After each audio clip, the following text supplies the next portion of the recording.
ម៉ែថៃបន្តការសម្រួលយុទ្ធករអាវុធធ្ងន់ធ្ងរនិងឧបករណ៍បំផ្លិចបំផ្លាញធ្ងន់ធ្ងរនៅរុស្ស៊ីថ្ងៃទី31ខែតុលា ឆ្នាំ2025នេះនៅច្រកព្រំដែនអូស្មាច់ខេត្តឧត្តរមានជ័យទីភូមិភាគទី4កម្ពុជានិងកងទ័ពភូមិភាគទី2ថៃបានរៀបចំកិច្ចប្រជុំពិសេសនៃគណៈកម្មាធិការព្រំដែនថ្នាក់យោធាភូមិភាគកម្ពុជាថៃ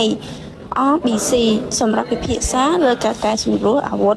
និងយុទ្ធឧបករណ៍បំផ្លិចបំផ្លាញធ្ងន់ធ្ងរបន្ទាប់ពីពិសេសក្រុមហត្ថលេខាធិការនៃគណៈកម្មាធិការព្រំដែនថ្នាក់យោធាភូមិភាគ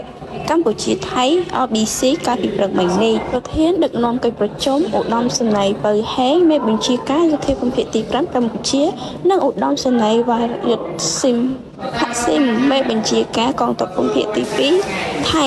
ដោយមានការចូលរួមពីក្រុមអ្នកអង្កេតការណ៍អាស៊ានចាំនៅប្រទេសកម្ពុជានិងប្រចាំនៅប្រទេសថៃដើម្បីតាមដានផ្ទៀងផ្ទាត់និងការធានានៅអនុម័តប័ណ្ណឈប់បាញ់ឲ្យបានពេញលេញភាពត្រឹមត្រូវនិងមានប្រសិទ្ធភាពភាគីទាំងពីរបានពិភាក្សានិងឯកភាពគ្នាលើដែន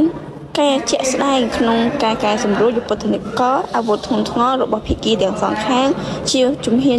និងតាមដំណាក់កាលនៅក្រោមការអង្កេតការណ៍និងការផ្ទៀងផ្ទាត់របស់ ART សម្ដៅរួមកាត់បន្ថយភាពតានតឹងផ្នែកយោធា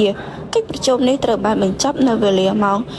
15:47 នាទីជាលទ្ធផលភាគីទាំងពីរបានព្រមព្រៀងនឹងចុះហត្ថលេខាលើកំណត់